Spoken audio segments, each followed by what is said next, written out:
Lead 3 is a weekly video update focusing on 3 leadership matters from your KASA. Thank you to all of our assistant principals for voting in our recent election.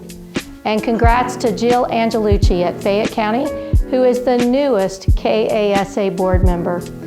Jill will connect with all of our assistant principals soon as she leads and represents all of our assistant principals. As we move forward, look for more opportunities and reports for assistant principals. The 2023 General Assembly continues, and today is the 17th day of the 30-day session.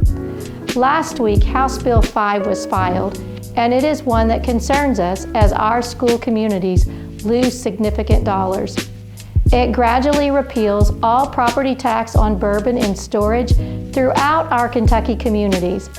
And our very own Bob Rowland is joining me today as a guest to talk specifically about this bill.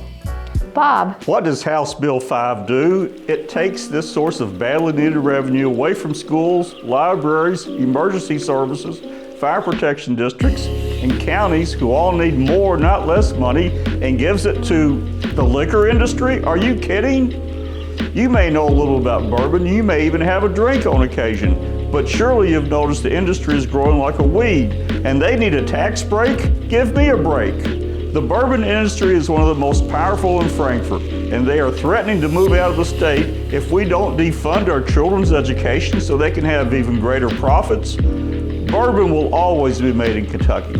The bourbon tastes like bourbon because they can only get the limestone filtered water right here in Kentucky and maybe just a few places in Tennessee and Missouri. But which one would you rather have if you were going to buy bourbon? Missouri bourbon? No, you want Kentucky bourbon made right here in Kentucky. Obviously, fine bourbon is synonymous with Kentucky. Don't let the bourbon industry try to fool you. Bourbon is going to stay right here and be distilled in Kentucky. 95% of the bourbon in the world is made right here in Kentucky. Now, bourbon distillers may move their bourbon to other states once it's made for distribution, bottling, etc. They already are, but have you noticed all the new bourbon warehouses going up in Kentucky? How could you miss them? And when they catch on fire, which they often do, who is going to fight the fires after all the revenue is taken away from the fire departments? As they say down on the farm, big hogs get fed and little hogs get slaughtered. But these little hogs getting slaughtered in House Bill 5 live right here in Kentucky.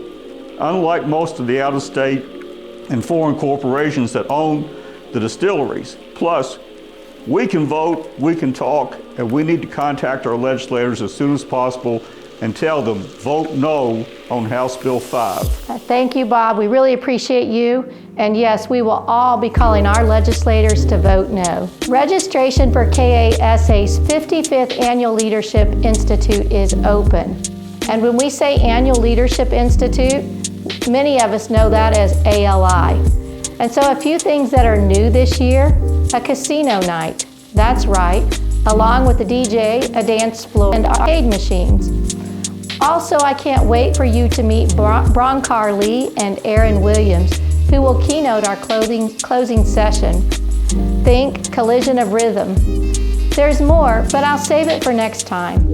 And a big shout out to the ALI planning team and our co-chairs, Tara Martin from Glasgow Independent and Dietrich Kinney from Paducah for leading the planning team.